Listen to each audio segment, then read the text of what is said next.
Alrighty, welcome everyone, welcome. This is the second part of my Dark Biohazard video.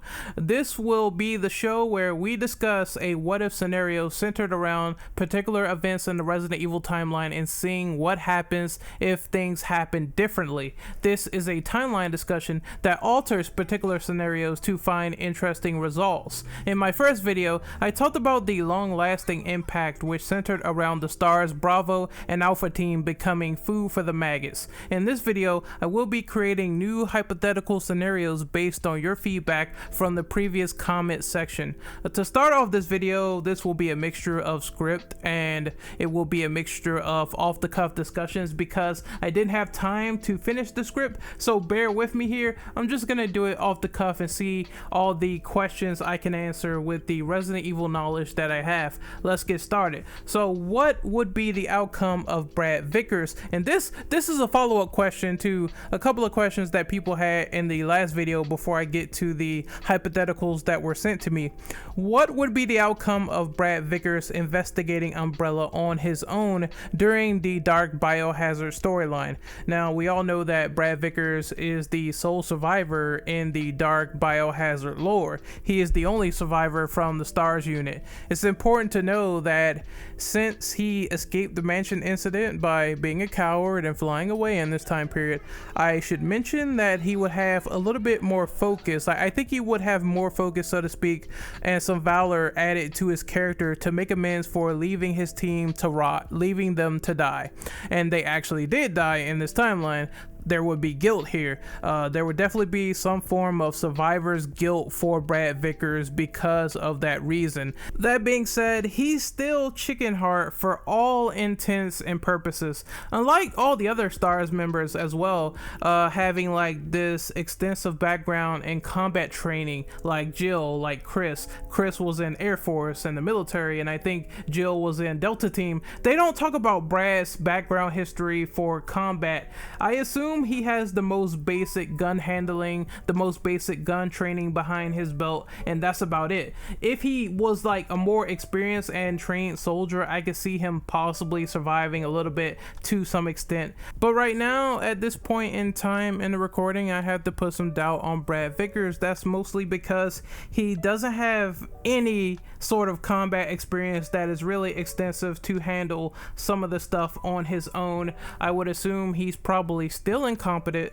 to handle most situations. You know, he got bit by like a zombie in the outbreak trying to run for his life and everything, and then Nemesis killed him. I doubt if Umbrella really wanted to eliminate this guy with like a BOW, a tyrant or something, there's no way Brad is surviving that. Come on, man. Unless he gets like really lucky, unless he has like a bone melting gun we don't know about, I think he's just going to be decimated and destroyed by Umbrella Incorporated, especially if he goes to like their main HQ where Sergey is located, and he has like the Talos and everything, and all these monsters like the Ivans are roaming around. There's no way Brad is beating that on his own. I think he would find some intel out, he would discover a few bits and pieces about Umbrella here or there, and then he would get eliminated. He would get absolutely assassinated. There's no way Brad Vickers is surviving with just a small amount of renewed vigor just because he left STARS team to die.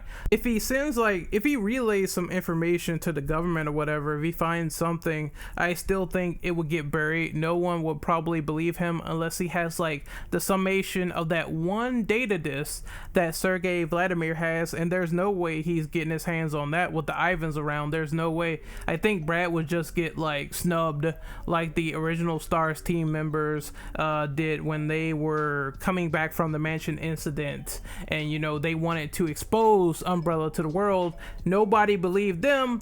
You know for damn well nobody's going to believe Brad unless he has like some very, very substantial evidence, and I doubt he's gonna get his hands on it. Next up, someone reiterated something to me in the comments, and I'm gonna read this off.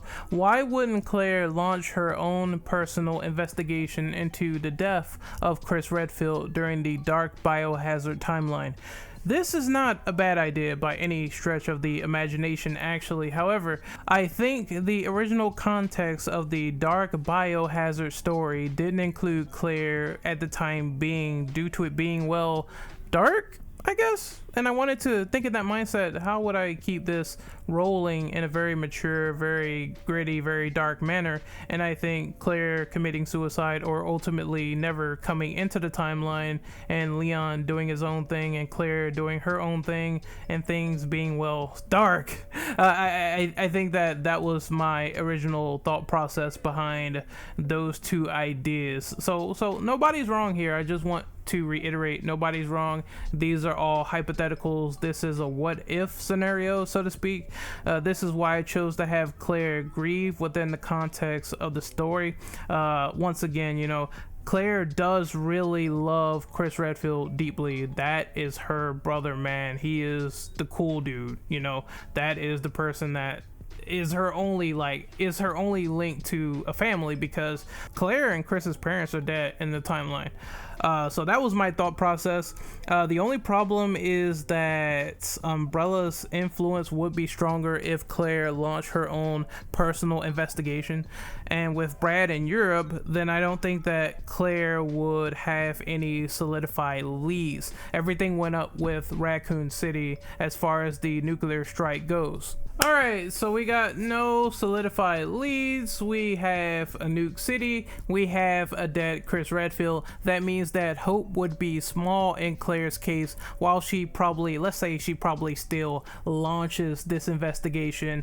It's only a matter of time before she finally croaks and kicks the bucket, because this road ends in death without the side characters helping and supporting Claire within the timeline when she goes after Umbrella. Like I said, Chris, big benefactor. Then there's Steve. Steve will probably still be on Rockford, but I assume maybe he would probably die due to the zombies and everything. Not meeting Claire, he will still be there. And then there's the I don't know if they blow up Rockford or not. I don't think they do. I don't think they blow it up or anything. I think people escape, and then maybe Steve will probably still get away in the airplane since he can commandeer it. It would just be harder because Claire's not there to help him.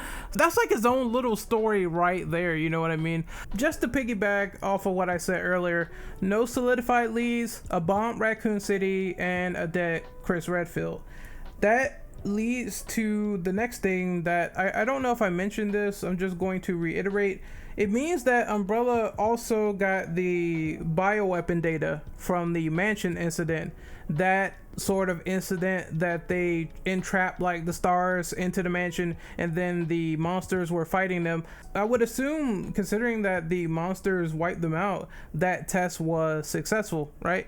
I think they would fast track the creatures even more. I think I said in the last video that they wouldn't even do Nemesis, but who knows, maybe they still would do Nemesis. It would just be done at a faster rate as opposed to the last time where Umbrella, they had like a spanner thrown in the works due to stars interfering with their plans as well, on top of ruining Wesker's plans to double cross, triple cross, etc. Either way, I gotta be frank, it is not looking good for Claire if Umbrella was a stronger entity now. Moving on to the next question. Let's see here. Let me look at my document. I'm doing this all live, by the way. Here it is. Someone told me that why wouldn't Alex Wesker swap out of her original body if her body was breaking down due to the injection from progenitor? I must say, sir, 100% without a shadow of a doubt, you are absolutely right. I went back and I looked up the lore of Alex Wesker, and I believe this was my own naive fault. And I went back and checked, and it is true that Alex Wesker's body is breaking down. That's why she wants to get out of the body she has now. And after a while, she has this like master plan to inject herself with Ouroboros and try to live long enough to do this mind transfer within Natalia Corda. Totally. This happens in the original timeline. No bullshit. They pull like a brain swap from Evil Within. It's crazy. The person that left this comment suggested that Jake could be a potential new host okay, I see. A woman's brain is going to be migrated into a man's body, and then she's going to take over the planet due to being immortal. I understand. Perfectly understandable. I get that. Totally kosher. That's just, it's a little bit weird to me to think that, like, Alex Wesker's brain is going to be sitting in, like, Jake's body, and it's just going to be a little bit weird. It's I can do nothing but laugh at it because it's such a weird premise, like a Wesker child flossing their teeth as this redheaded, like, bastard illegitimate son from Edonia. It's just too funny for words. I think she still would probably kill Spencer. The Wesker children, they do not like Spencer after discovering that they have been manufactured. Why do they want to keep this old man alive? Why should he live? Each and every single outcome I see, it involves Oswald E. Spencer getting fucked. Like, each and every single time. There's no contest to this. Maybe you'll have the potential of a good Wesker child that shows sympathy to Oswald E. Spencer. However, the ones that are overachievers, they are going to want this man dead as soon as they find out that they have been manufactured and that they want Spencer. Well, not Spencer in this case. I apologize. My brain, like, went off the track for a second. I was going to say that they are going to hate it even more when they realize that Spencer is trying to use them to make sure that the end justifies the means with the creation of the immortality virus. Remember, Spencer was trying to be a god. He was trying to govern over a new world with a superior breed of superhumans, and he wanted this immortality virus to rule over the world as his new founder, essentially. And then Alex was like, nope, I'm taking this for myself, screw you, and she left him to his own demise, his own mortality he faced in front of Albert, which is kind of fitting in a sense. It's kind of funny, actually. For the most part, Alex would probably have the same vendetta, and she probably would not like Spencer for using her, and he probably will still die no matter what. Next up is a question here. Would you consider expanding the what if scenarios of Ghost Survivors? I don't think that I need to do this because Ghost Survivors tells you everything that you need to know if things happen differently. I don't think there's anything more to add. What we do know is that the mayor's daughter escapes with Ben Bertolucci.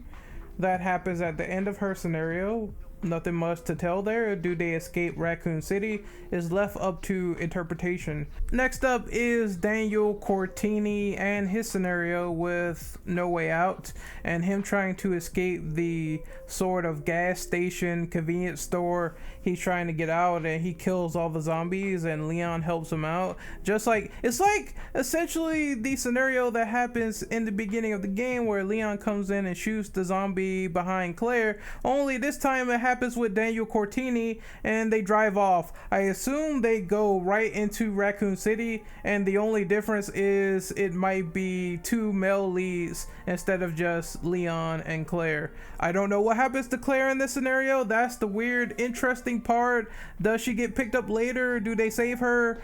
Will she die? That would be a cool scenario if she came in later and then she finds all the zombies laying around and they try to attack her and they all meet up somehow, or Claire dies right there. I don't know how it will go. That would be an interesting premise. We don't know though, because we just got that splash screen of Daniel looking outside of the rainy window, and there's that.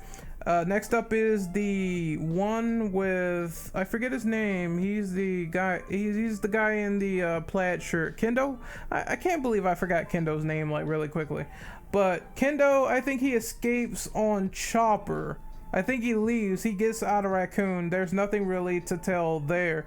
And then there's one more scenario I'm forgetting. I think it's the one that's Forgotten Soldier. Ghost gets away in the tram and he has the sample. At the end you see Ada hold him up and say, look, give it to me or I'm gonna blow your brains out. Pick one option or the other. I assume he gives up the G virus because he doesn't want to die. If he doesn't give up the G virus, there's going to be a little struggle that ensues, and then somebody's gonna get capped one way or the other. Okay, this follow-up is a bit of a long one, so bear with me. Elaborating on the Wesker Children takeover from the last video, if they lived, also if the Wesker Children lives and Chris was a rogue solo guy in Resident Evil, I think he probably would have struck a deal with one of them to take down Albert Wesker. The lesser of two evils, or the lesser evil of the Wesker Children. Irony though, Jake will still be born since Wesker does have an illegitimate son. There will be a power struggle between these brothers and sisters since they're manufactured to be better humans.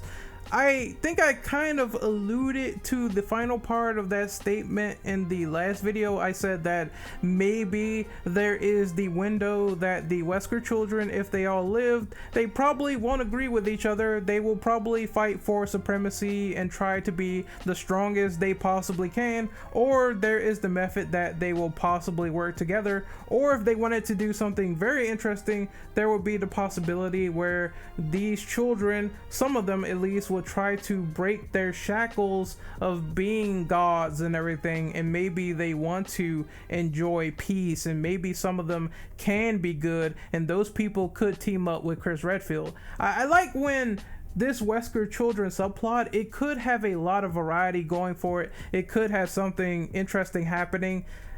Just they kind of killed them off in the timeline, and there's only like two that exist, and one of them is dead. The other one is sort of like a cliffhanger from Revelations 2. And it's wasted potential, man. When they introduced this, it's wasted potential. That's what I thought when I first played RE5. I'm like, okay, the Wesker Children, interesting. There's more Weskers around. Oh, and then you find out they're all dead. Well, most of them are. And then you find out about Alex later, and it's not really the most interesting subplot. It's just a lot of wasted opportunity, man, with this. I do think that one cool thing would be to introduce some good Wesker Children, some in the middle, and then the straight up power hungry ones. The ones that are good, Chris is going to be reluctant to team up with them because he hates anything with the Wesker name on it. That's solidified. Although RE7 is kind of weird in that context, because Blue Umbrella, they say that they're the good Umbrella, and he hates working with Blue Umbrella, but he does so anyway, so maybe anything's possible that he could team up with some good Weskers, and Jake would still be alive in this instance because I think Wesker went out to have sex with an Eastern European woman sometime before RE1. I think the guy also said that there is the possibility that some of the Wesker Children would have the potential to shun Umbrella. Maybe some of them, they don't want to serve Umbrella, and that's fair. I think everything that I said, with some of them being good, some of them being in the middle, and some of them being bad to the point where they want to see through Umbrella. They want to have like this sort of vision by living vicariously through a company of power like Wesker did. I think the evil people would do that. The middle people would be just to themselves, and the good people will probably work with the BSAA, and then there would be a little bit more of a fighting chance for the good guys. I would totally make a scenario like that. I totally think that's cool, even though I didn't construct it that way in the original video. I'm being like a bit more open-minded about it now. Alright, now that the follow-ups are done, we're going to get to the what ifs. I'm going to try to keep my answers short because this video's already almost like 20 minutes of just having follow-up questions, so I'm going to try to keep this one a little bit short. First question is, what if only Jill and Chris survived the mansion incident, or what if only Jill and Barry survived, or another one where Rebecca is the only surviving member and she ends up having to deal with Nemesis? I can see the Rebecca picture clear as day on that one. She's going to die. She's going to die. She's just a medic. She wasn't properly trained like Jill was during Delta Force. I think Rebecca's going to definitely get killed with Nemesis. It would be an interesting scenario though, seeing other STARS members deal with that monster and seeing how they react to it. I think obviously some would be a little bit more prone to a high survival rate than others. However, like I just don't see Rebecca putting a dent in that guy. Then again, maybe Rebecca is no slouch because she did fight the Proto Tyrant on her own and survived. However, like Nemesis is an entirely different beast, an entirely upgraded machine entirely. It could go either way. I just think it's gonna end up with her getting the tentacle in the face. Next up is the other stuff where he said, what if a certain combination of people only survive the mansion incident? I would just assume that they did not blow up. Well, the ones that survive on their own, they did not blow up the mansion. They did not activate the self-destruct system, right? If Jill and Chris survived and there's no side characters or anything to activate, because remember people, those side characters are very important to activate the self-destruct sequence to make sure that the mansion blows up in the remake. At least if it doesn't blow up, then I think that they will probably know about Umbrella's involvement, but the BOWs will be all over the place during Raccoon City, and I think that it would just be a recipe for a disaster to have a tyrant roaming around for no reason. Like he's like alive in the woods, so that's the first indicator that I would understand. You guys survived, but here I am, hello, and the people in the city would probably be fucked by that too. It would just be a little bit more chaos in Raccoon City. Every time I think about this hilarious situation, that's definitely like true. That would be cool if like Jill and Barry survived and they did that whole investigation.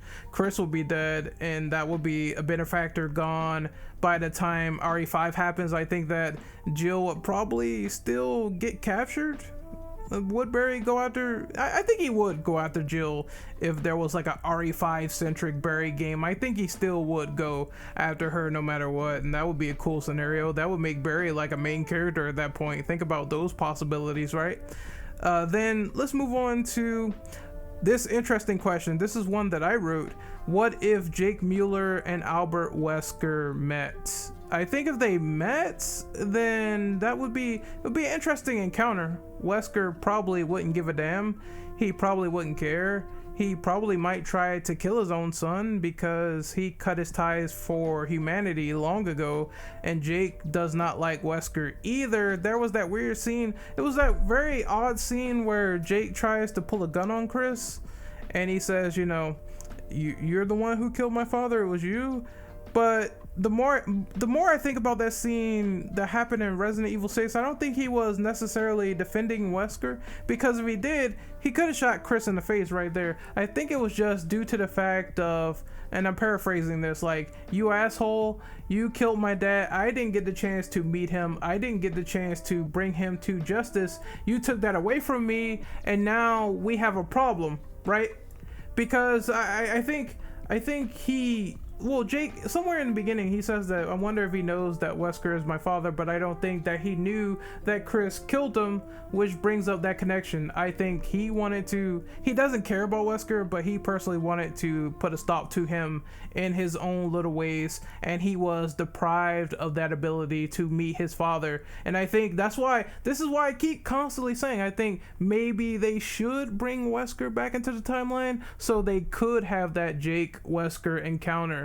Maybe it just wouldn't be the same if it was like a C-Virus clone or something like that. That would be a little bit lame in my opinion.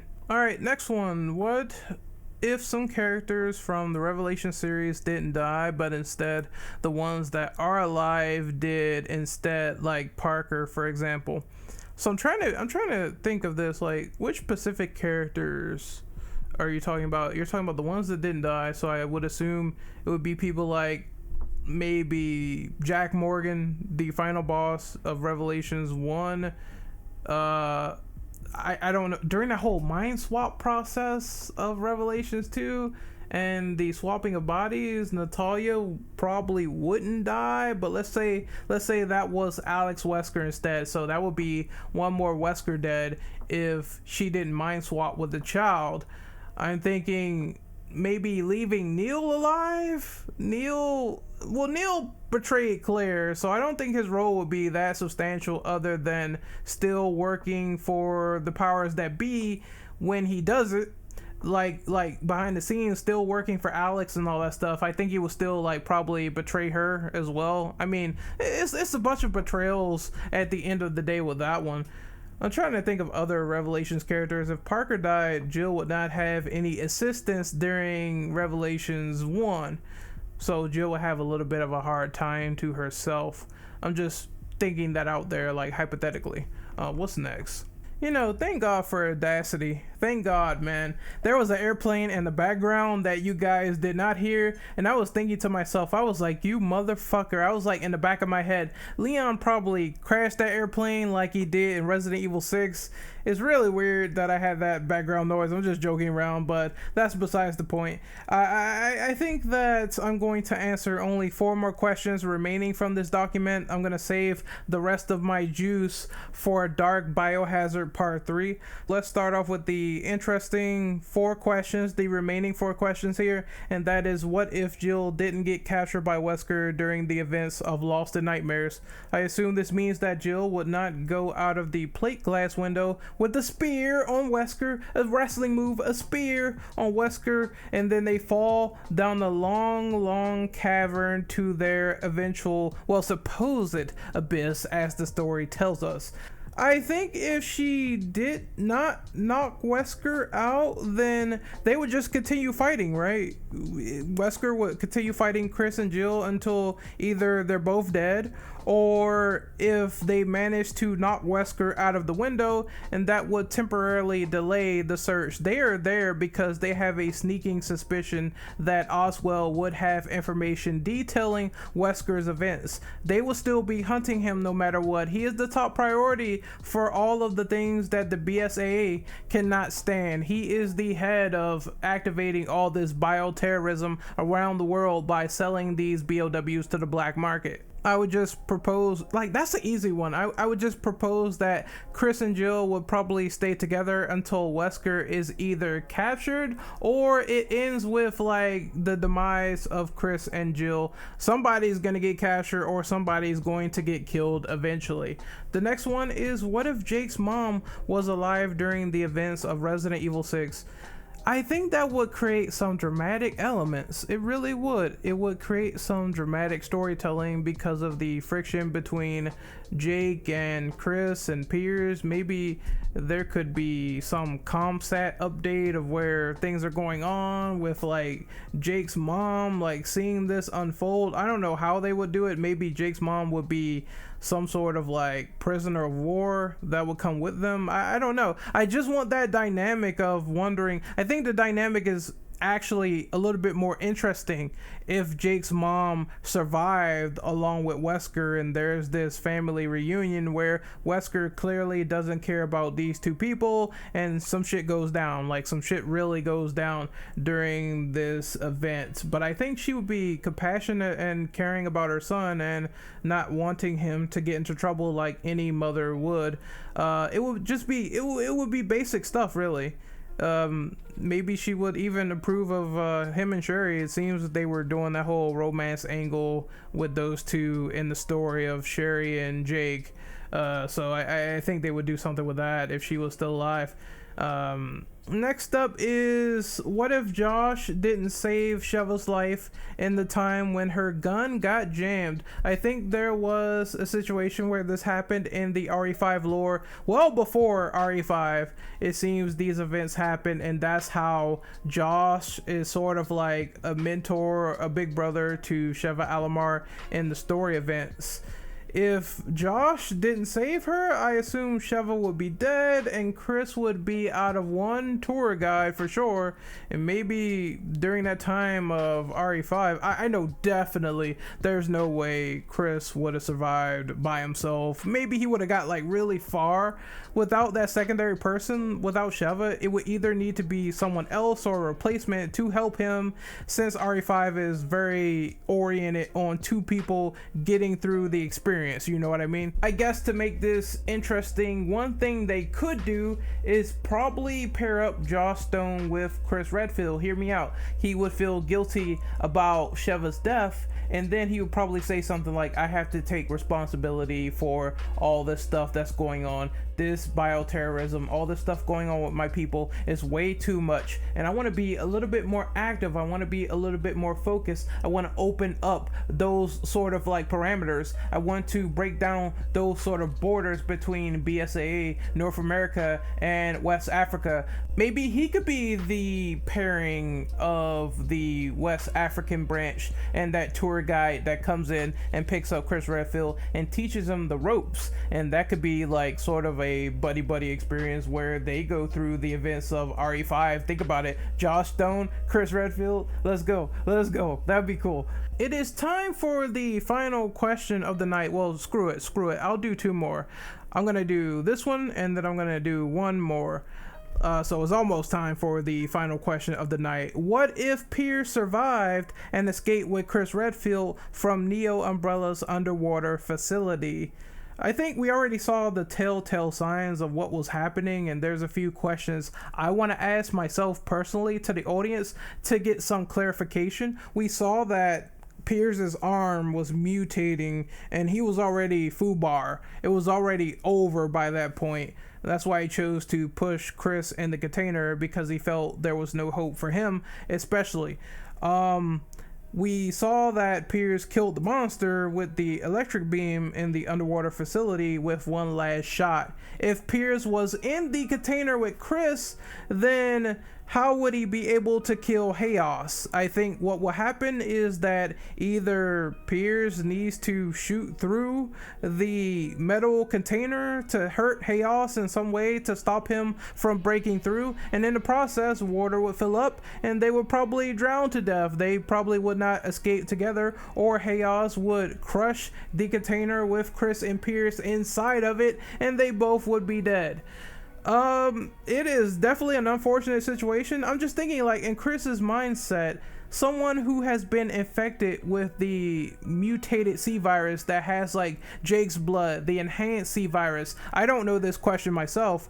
Would someone survive that transformation afterwards, and would they be able to be administered with the antidote and get cured immediately, or the C virus doesn't work like that? I have no idea if Piers would have survived the antidote process, since he was so close to turning into some creature anyway. I think he would be just FUBAR, man, honestly. And the last question, let me pick off one more question here. What if, another Chris and Piers question, thank you for submitting this, by the way, the person in my comments. What if Chris and Piers died during their Adonia operation from Carla's trap, or what if only one of them died? Let's do both of these actually. Carla throws a needle bomb inside of a prison and locks up all the BSA soldiers. I think Chris and Piers is on the other side, and you see Finn, you see the red shirts, all of them are on the other side adjacent to that, and they get infected with the C virus with the needle bomb. What if everyone was in the room, or just one person? So Chris and Piers, obviously they about to be turning into some infected knee pads, boy. They are about to be turning into something I don't think they would be able to resist, and they would live out the rest of their life as semi-mindless creatures infected with chrysalis. If one person survived, let's say Chris in this situation, I'm pretty sure his vengeance for Carla would grow if Piers died earlier. This means that Piers would probably not be there during the situation where Chris fires at Carla. I think he would be taking all the stops to kill that bitch. I don't think that Leon would be able to calm Chris down, and there would be some sort of very violent confrontation there compared to how it was in the game. That means that Chris lost the man that he wanted to step in and be his successor. So he's going to be really, really pissed off as a result. And I think that would have been something cool and interesting had they, you know, went that route. I still want that goddamn I still want that damn Resident Evil game where it's a what if game, it's a side game, and we talk about all these events that happen throughout the timeline if they go differently. Capcom, instead of putting out stuff like Operation Raccoon City, can you give me this just of higher quality? I need this. I need Dark Biohazard a lot, dude. I really do. So this is Renegade Operative signing off. I hope you guys enjoyed this video. There will be a Dark Biohazard part 3. I am not finished with your questions yet. If you really enjoyed this video, please submit more what if questions to keep this series going. I really heavily appreciate it. If I answer all your questions the best I could, thank you so much. I know I changed the format a little bit. I went from scripted to off the cuff. I just wanted things to be a little bit more concise this time around. If you really enjoyed this video, please leave a like, a sub, share the video, tell your friends, and let me know, what did you think of these what if scenarios? Are they interesting? Sound off in the comments, let me know. And once again, I'm Renegade Operative. Check out my description and find all my social media links, and I will see you guys next time. Later.